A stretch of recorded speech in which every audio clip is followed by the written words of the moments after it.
In this video, we'll take a look at the creation process of Odin's pet portrait. This artwork was created using soft pastels and pastel pencils on 40 by 50 cm Pastelmat board. So like with all my animal portraits, I like to start first with an initial base layer, and for this I'll use my soft pastel sticks, mainly from Unison Colour and Schmincke. You can see that this portrait has a lovely scenery background, so I'm going to complete this first before I start on Odin himself. This portrait is a very special memorial artwork commissioned by a father to gift to his daughter who sadly lost her dog, so I was very honoured to be able to work on this for them. I was able to present the client with multiple different background versions, and this was the one that was chosen, and I think it was a great choice. So we have the light neutral sky along with the distant mountains, which also have an almost blue hue as they are so far away, creating a sense of space and atmosphere. We also have those lovely green rolling hills as we come forward to then the dirt and gravel that Odin is sat on. You can see as I'm adding in this initial layer that I'm not being too neat, and this is because the initial base layer is just going to be a sort of blurry and soft version of what I see in the reference image, and then any detail and definition I can add with my pencils on top in future layers. Everything looks a bit crazy at the moment, but once I start to blend everything out with my soft sponge tool, the different sections will start to become incorporated together. Right now I'm just trying to get the most accurate colours in the relevant areas as quickly as possible so that I can move on to the next stages. When applying pigments with my soft pastel stick, I'm really making sure not to press too hard as I don't want to fill in the tooth of the paper, as this will make it harder for pencil details to go on top. A lot of the time you can still see the paper slightly showing through, and this is what we want, as that will get easily covered anyway when we come to blend all of this pigment out.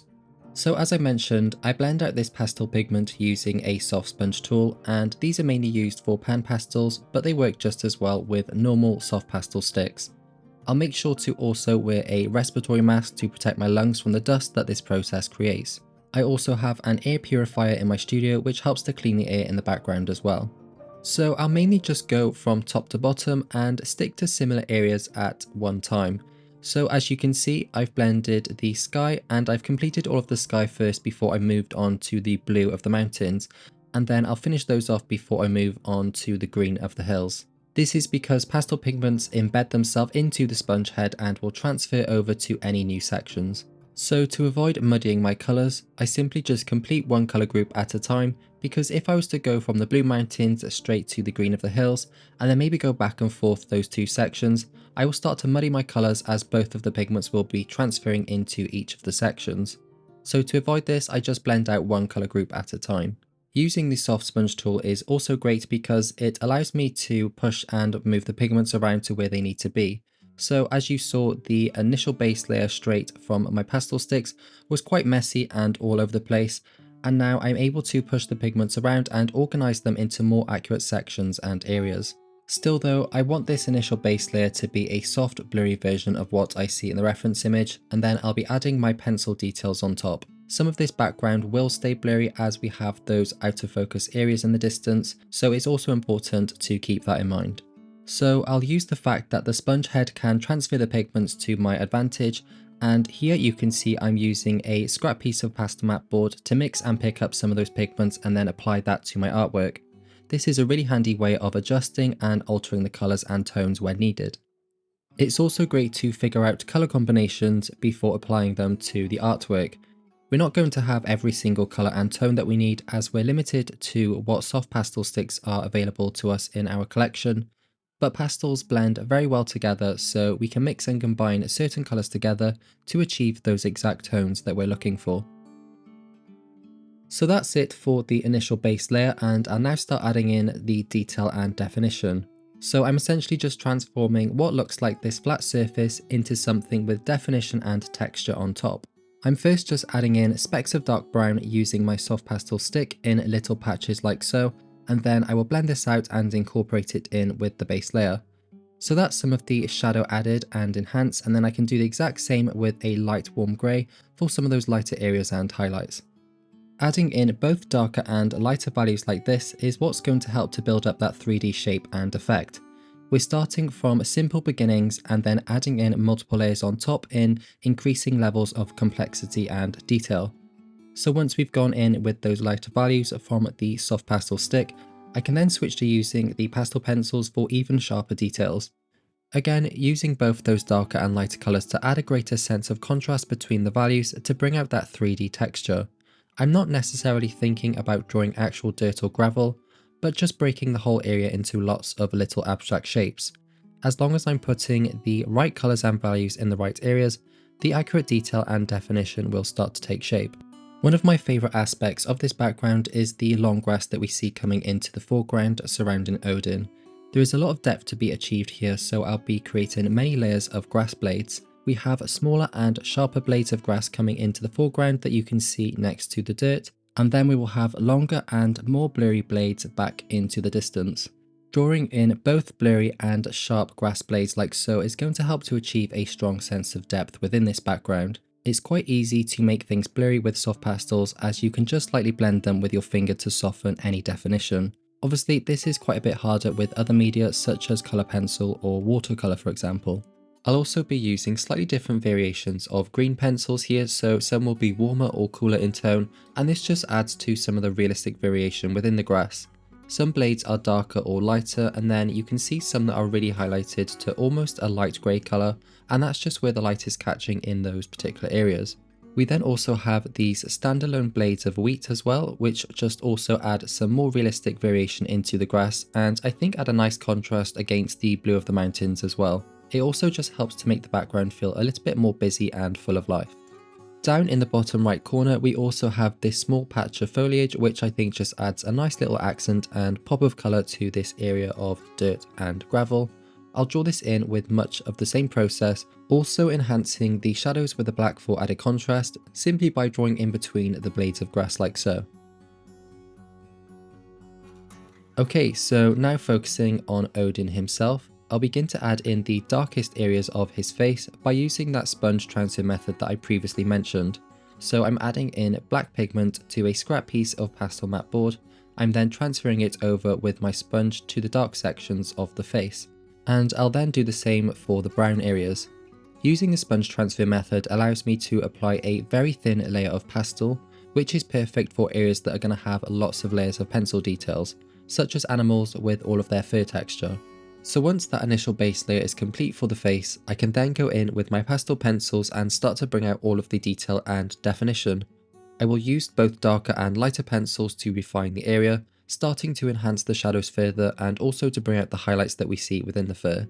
So to draw animal fur, I'm essentially just drawing in lots of lines next to each other. I'm mostly focusing on the values, and that's how we're going to achieve the 3D effect. If you're looking to seriously improve your skills in drawing animal fur, then I have many tutorials on my Patreon that go in depth into this process. You can find the link to that in the description if you're interested in learning more. I think soft pastels are such a great media to draw animals with, as you can get real rich vibrancy along with very sharp details, whether drawing big or small. Another reason I also love soft pastels for animal portraits is because the pressure that you apply with your pencil also affects the opacity and strength of your marks. This is a really handy feature when creating the textures and nuances in fur as well as feathers or other animal features. By varying the pressure with your pencil, you can achieve a range of effects, from soft and delicate to bold and expressive.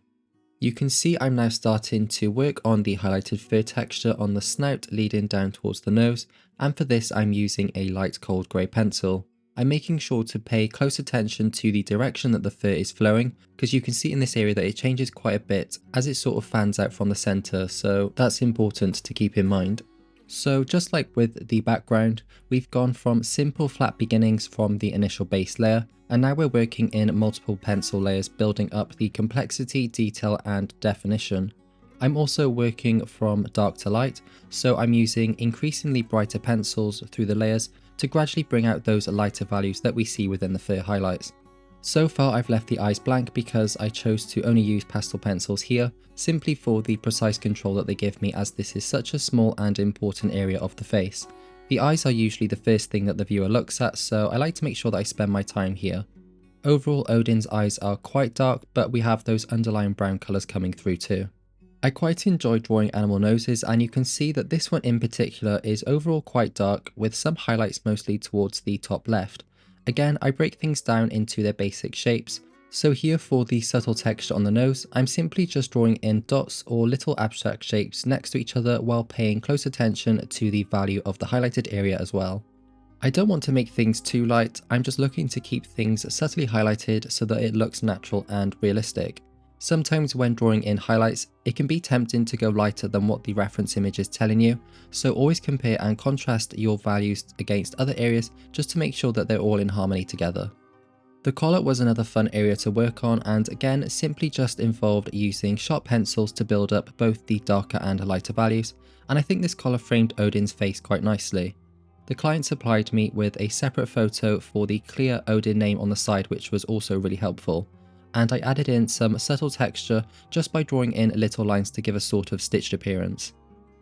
Okay, so moving on down to the body, we will again do the same process of an initial base layer, blend that out and then start to add our pencil details on top.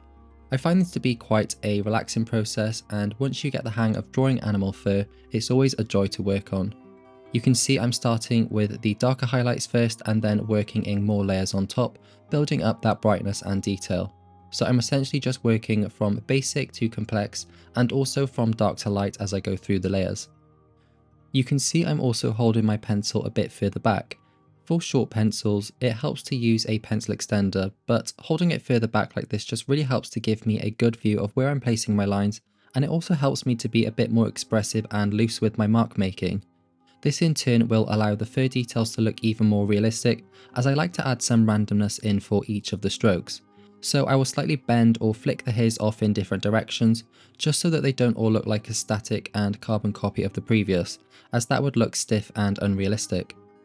For black fur, I tend to go for cool toned grey pencils, as I think it helps to add a nice clean shine and vibrancy to the fur compared to using warm grey pencils. For the brown fur sections, I'll mostly be highlighting with a light warm brown and pink to bring out the fur texture and definition. Always paying attention to the flow direction of the fur, how long or short the hairs are, and also what sort of a gap to leave between each of the hairs, as this will correlate the fur density. Anyway, that's now it for Odin's pet portrait. I absolutely loved working on this artwork, and it's always very rewarding to be able to fulfill my client's wishes. I would also like to say a quick thank you to the client for allowing me to film this process and upload it here on YouTube and Patreon.